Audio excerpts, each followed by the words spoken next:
સુરત શહેરમાં ખાડાઓનો ત્રાસ હવે એટલી હદે વધી ગયો છે કે તેની અસર સામાન્ય નાગરિકોની સાથે સાથે ઉદ્યોગ અને વેપાર જગત પર પણ જોવા મળી રહી છે। ચેમ્બર ઓફ કોમર્સની મેનેજિંગ કમિટીની બેઠકમાં એક ઉદ્યોગકારે આ મુદ્દો ઉઠાવતા જ મોટાભાગના સભ્યોએ પોતાની આપવીતી સંભળાવી હતી।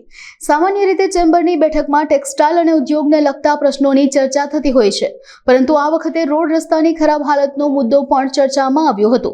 ખાડાઓને કારણે 30 મિનિટની મુસાફરીનો સમય હવે 60 મિનિટ થઈ ગયો હોવાનો આક્ષેપ કર્યો હતો। ચેમ્બરે હવે આ ખાડા પૂરવા માટે સરકારને સત્તાવાર રજૂઆત કરવાનો નિર્ણય લીધો છે। દર્શક મિત્રો, નિખિલ મદ્રાસી, પ્રમુખ the southern Gujarat chamber of commerce and industry.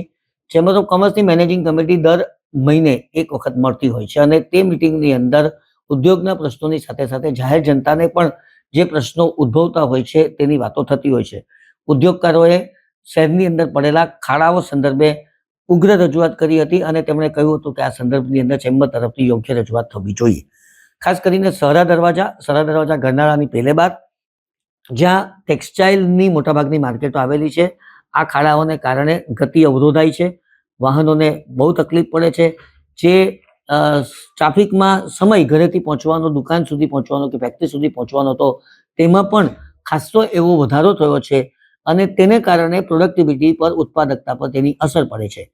આ રજૂઆતને અમે સાંભળી છે। અમે એ દિશાની અંદર જાત મુલાકાત માટે 1 કે 2 દિવસની અંદર જવાના પણ છીએ અને ત્યાર પછી જે પરિસ્થિતિ હશે તેનું અમે રજૂઆત સુરત મહાનગરપાલિકાના પદાધિકારીઓને કરવાના છે। ટૂંકમાં ચેમ્બર માત્ર ઉદ્યોગના પ્રશ્નો નહીં પરંતુ સામાન્ય પ્રશ્નો, જનતાના પ્રશ્નોને લઈને પણ આગળ વધી રહી છે એવું મારું માનવું છે।